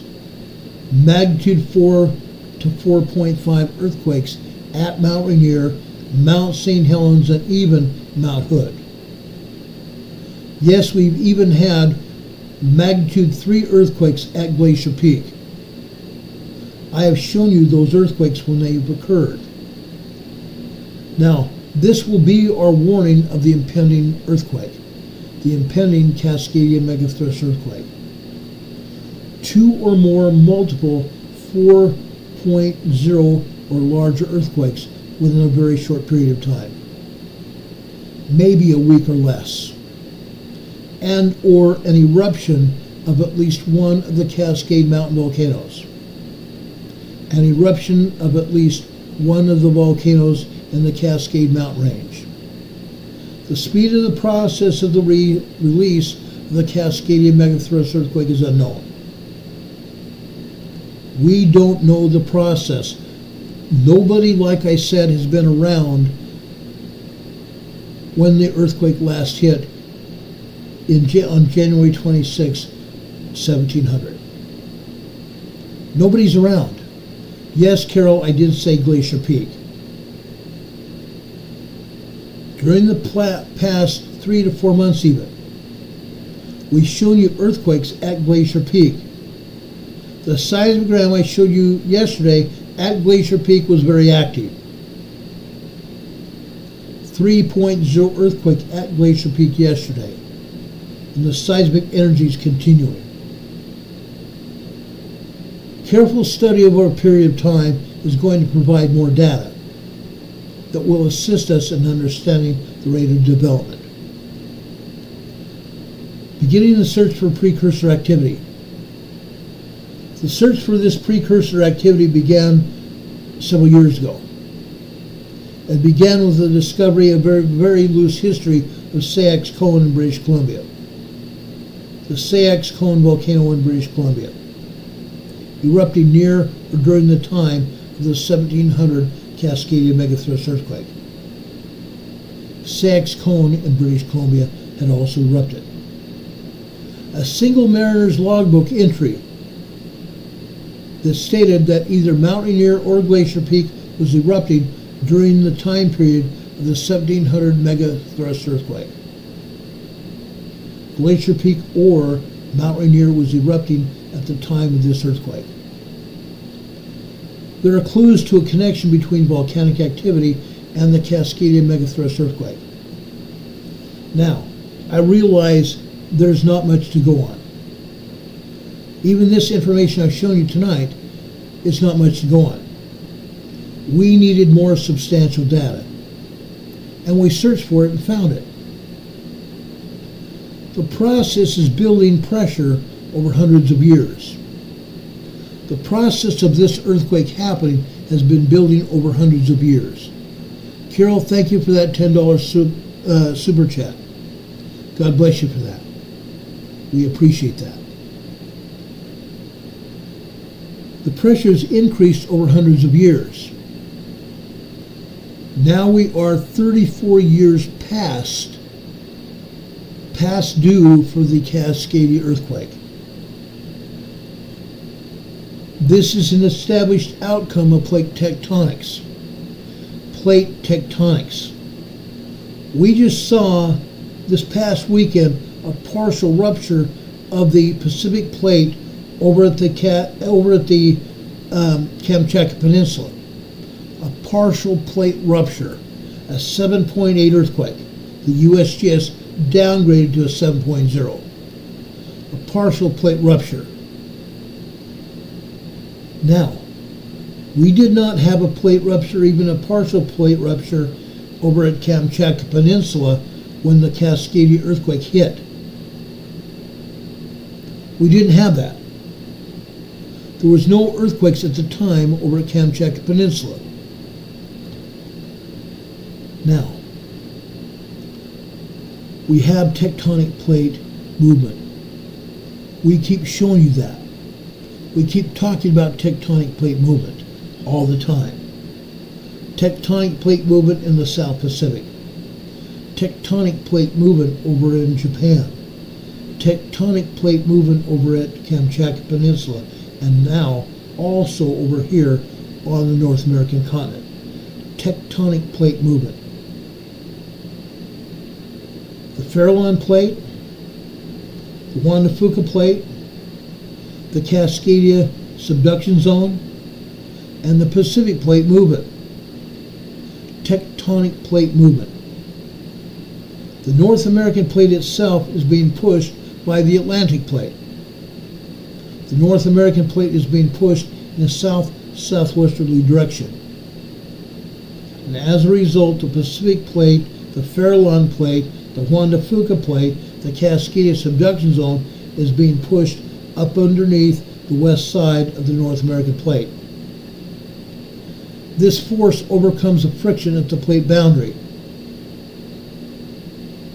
This movement of the Cascadia plate is the established outcome of plate tectonics.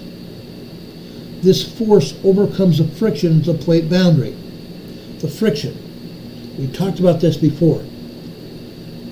We've talked about it especially when we've had those solar flares. Coronal mass ejections. Throwing plasma radiation out at Earth and out into space. When the plasma radiation hits the Earth, it hits just like this, completely enveloping the Earth here. Usually it's at the day side of the Earth. The day side of the Earth like this. completely disrupting communications. And when we have plasma radiation hitting the Earth like this, what happens to the plates? We saw what happened this past weekend over the Kamchatka Peninsula. A partial plate rupture. The plate's going like this.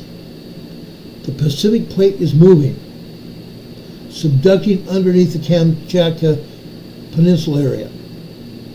A partial plate rupture.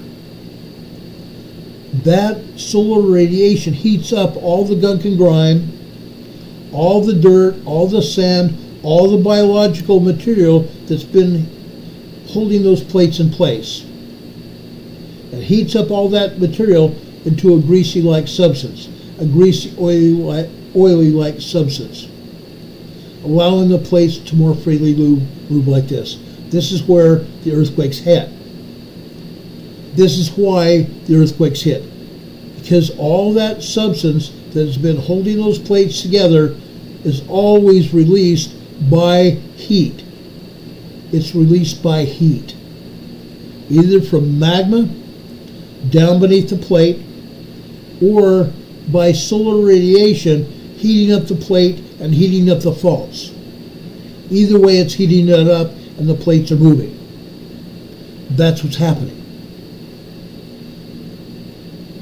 Plate tectonics. Okay?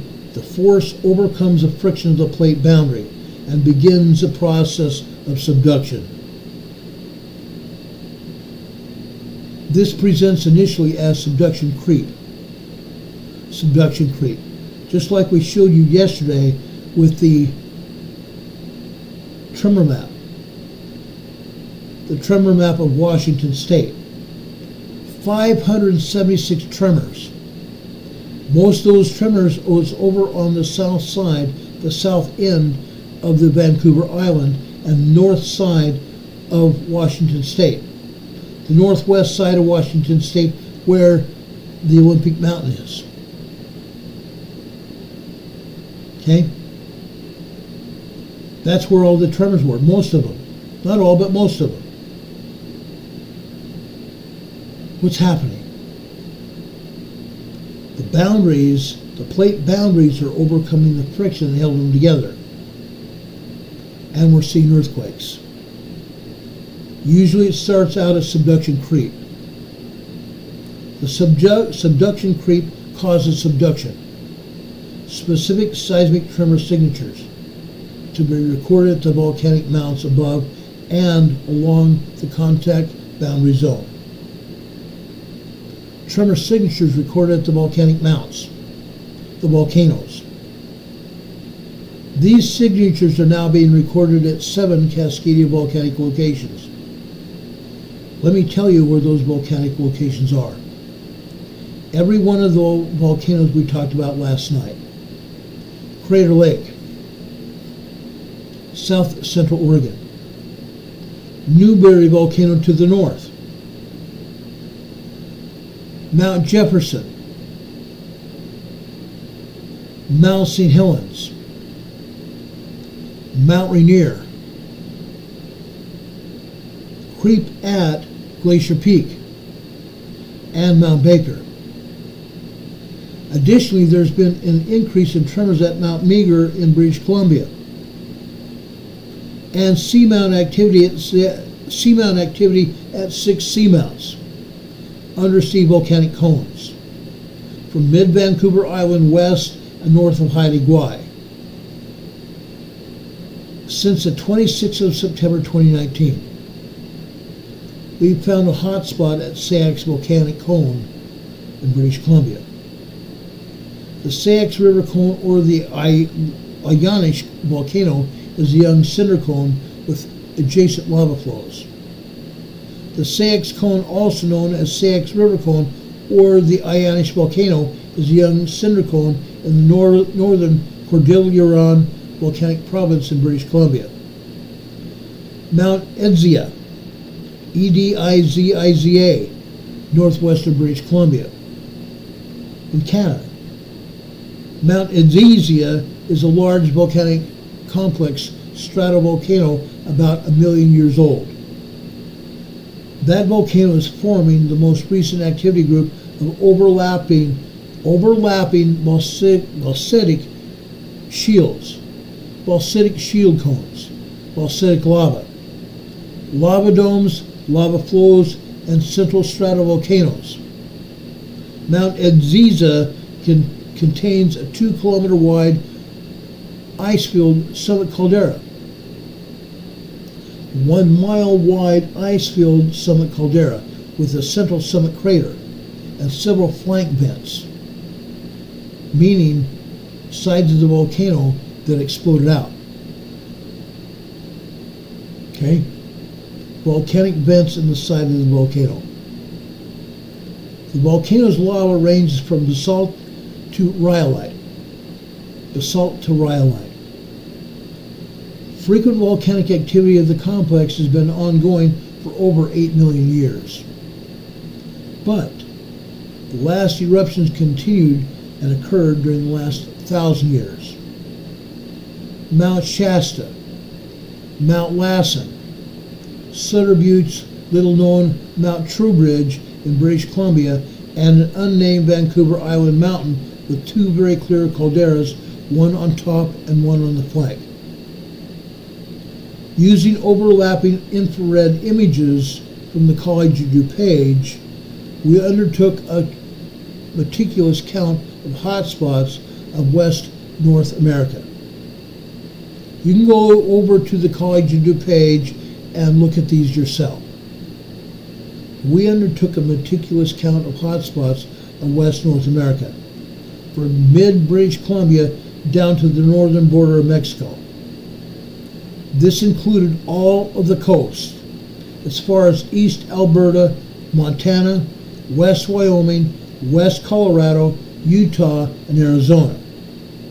That's a huge area. A total of 130 hotspots were spread across the entire area. About 2.5 years ago, you would be lucky to find 10 hotspots in that same area. Now you will find hotspots all over the area. Mount Shasta recently had a hotspot at it and has had increased activity, which we showed you yesterday. And more recently, we counted 136 hotspots in British Columbia alone. Now, slash burns are people cause, men cause fire burns. Those slash burns only accounted for 25% of the hotspots. The rest were magmatic hotspots.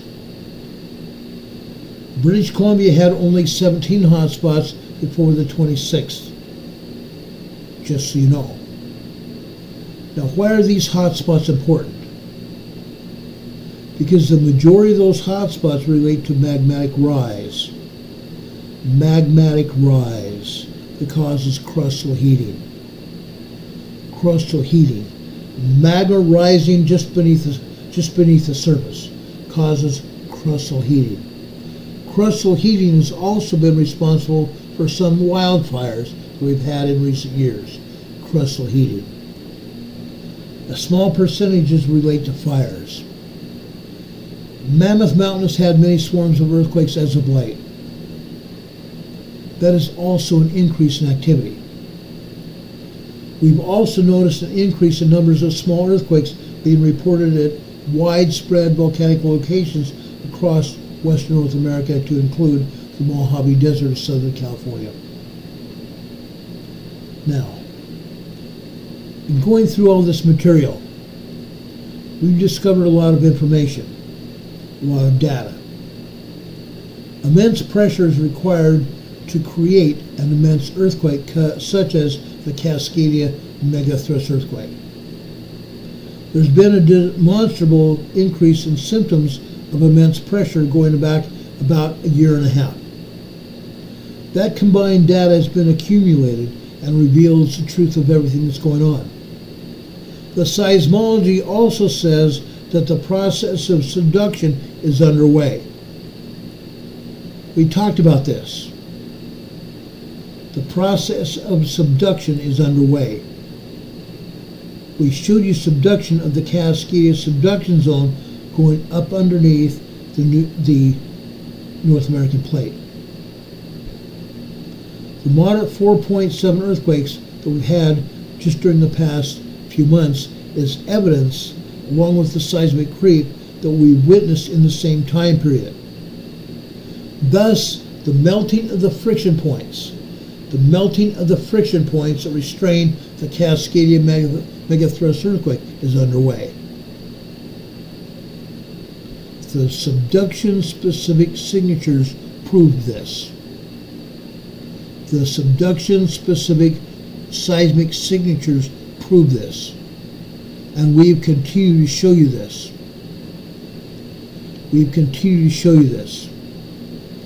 This melting extends laterally over time all along the plate boundaries. The melting continues over time along the plate boundaries.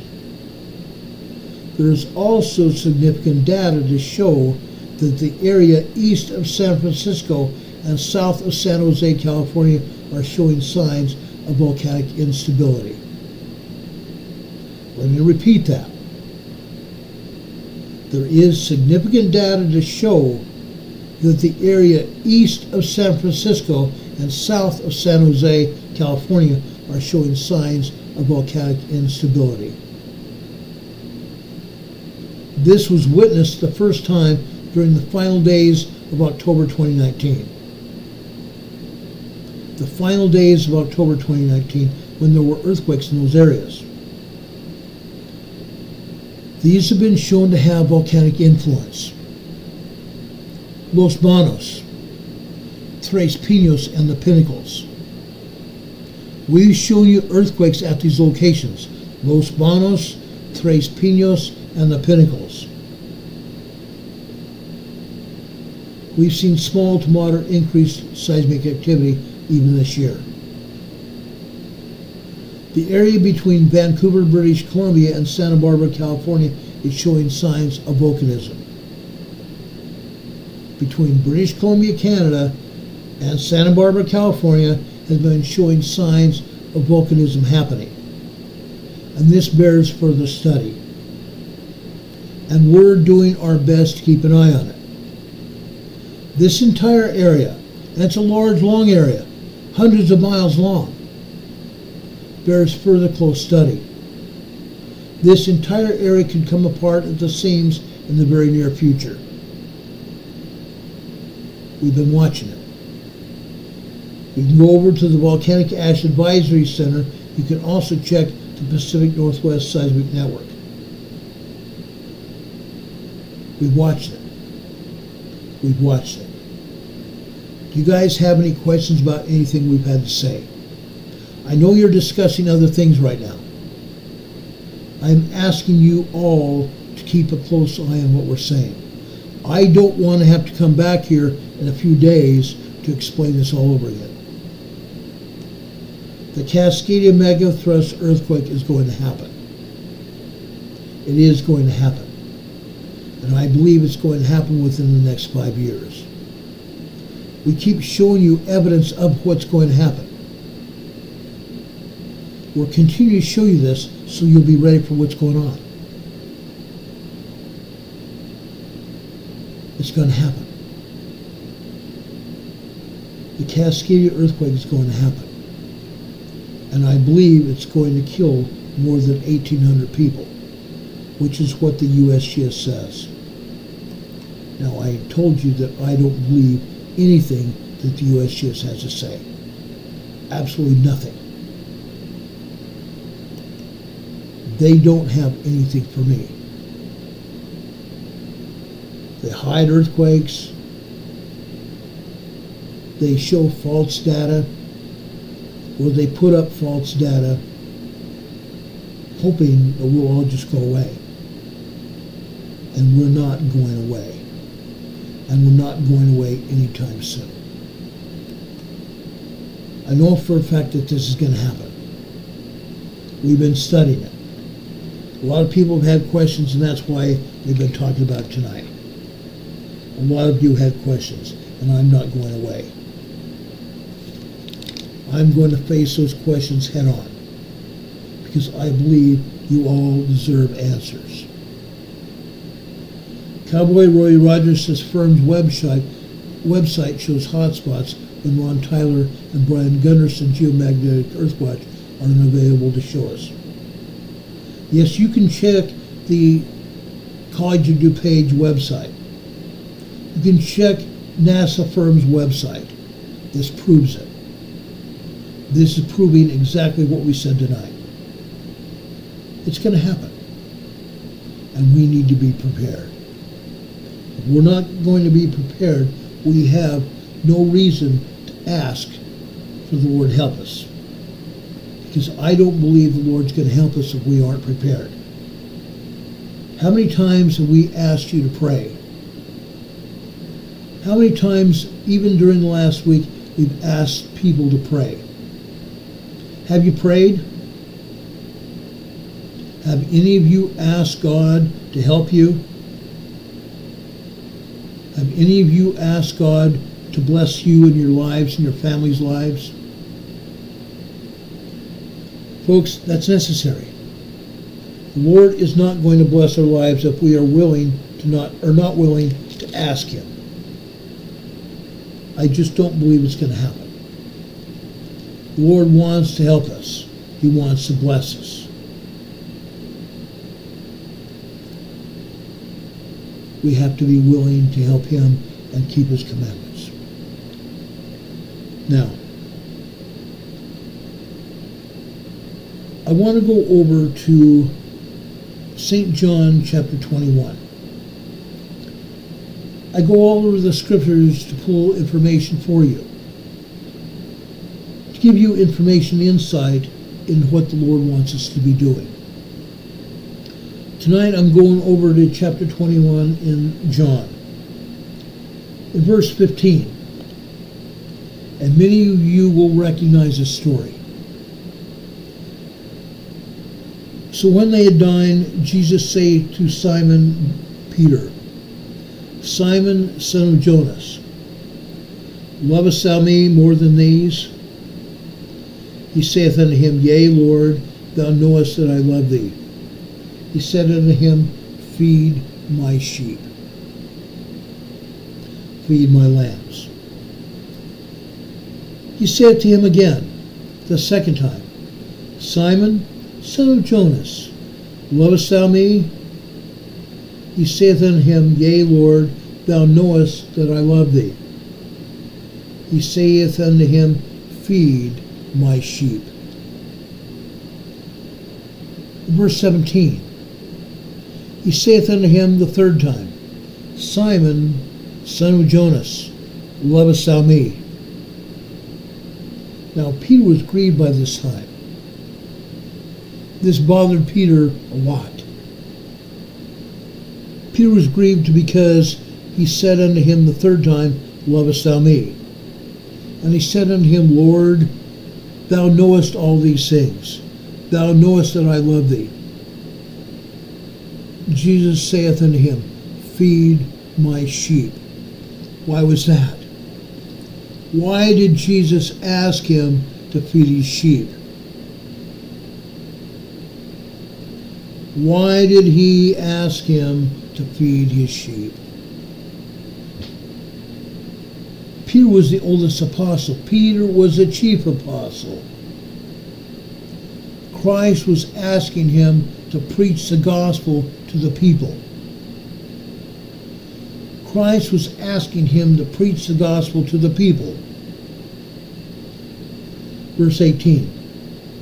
Verily, verily, I say unto thee, when thou wast young, thou girdest thyself and walkest whither thou wouldest.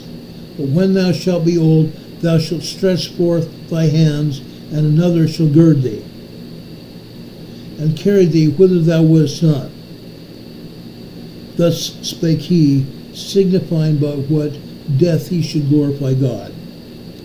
And when he had spoken this, he saith unto him, Follow me. Christ set the example. Christ set the example. In verse 23 and 24 here. Then went this saying abroad among the brethren, that disciple should not die. Yet Jesus said not unto him, he shall not die. But if I will that he tarry till I come, what is that to thee? And this is the disciple which testifieth of these things, and wrote these things, and we know that his testimony is true. Peter loved Jesus Christ. It's my thoughts and witness that all of the apostles loved Jesus Christ. All the apostles loved Jesus Christ. What are you now? What are each of us doing now? Are we doing what the Lord asked Peter to do, to feed his sheep? We are under the same mandate that Peter was. To help spread the gospel, number one. Number two, to feed his sheep, to teach his sheep. Our friends, our neighbors, our loved ones, our family members, our children and grandchildren, our brothers and sisters. Are we feeding the sheep? Are we obeying the commandments that the Lord has asked us to do? Are we feeding the sheep? Is Jesus Christ going to ask us 3 or 4 more times, are we feeding the sheep? Brothers and sisters, this is an important scripture. Let us feed the sheep. Let us go about doing good. Let us do what Jesus Christ asks us to do. Rob 52 quotes John chapter 14, verse 6. And I love this scripture, one of my favorite scriptures. Jesus said, I am the way, the truth, and the life. No man comes to the Father except through me. Absolutely. Absolutely. Are we doing the things we need to do to follow Jesus Christ? If not, why? If not, why? We need to bring everything to the altar. We need to bring our families to the altar. We need to teach our brothers and sisters. We need to teach our children and grandchildren. We need to teach our friends and neighbors. We need to be doing this. If we want to be blessed in our lives, we need to be praying for Heavenly Father's assistance. And yes, He will help us. I bear you that testimony now that the Lord will help us if we're willing to do what He's asking us to do. Feed my sheep. Nancy's here in the chat saying I need to be more aggressive in pursuit. I agree. We all do. Now, I ask the Lord to bless you. Think about these things that we said. Think about these things we discussed tonight. Each of these things are important. Each of these things will help us get our countries, our cities, our states, our towns, our neighborhoods back to where they should be. Pray for help. Pray for President Trump. Pray for our leaders of our cities, our states, and our countries. Pray for all of them, because they will help us bring Christ's second coming to pass. They will help us, but we need the Lord's help more now than ever. Brothers and sisters, I love each and every one of you. I want to thank all of my mods for being here. I call them my mods because I love them very much. All of you are my family. All of you are, whether you're mods or not. I care about you. That's why I'm here. That's why I'm bringing you everything I am. Every day I spend hours and hours and hours putting together this information for you so we can help each other and bring to pass what the Lord has before us. I love you. God loves you. My dear wife, Carol, loves you all very much. Songstress Griffin said something that's very important. We need to pray for everyone. The lost sheep. The lost sheep. One of my second cousins is headed here to North Carolina in November to serve as a missionary here. And you darn well better believe that I'm going to help him spread the gospel of Jesus Christ. I'm going to help him. I'm going to help each one of you spread the gospel of Jesus Christ. I care about you all. I really do. Hurricane Heather says, blessed be the night, and I agree. Blessed be the night. I love you all. I care for each one of you. Brothers and sisters, God be with you today and always. God be with you until we meet again. We will see you on the other side. Good night, everybody. Much love.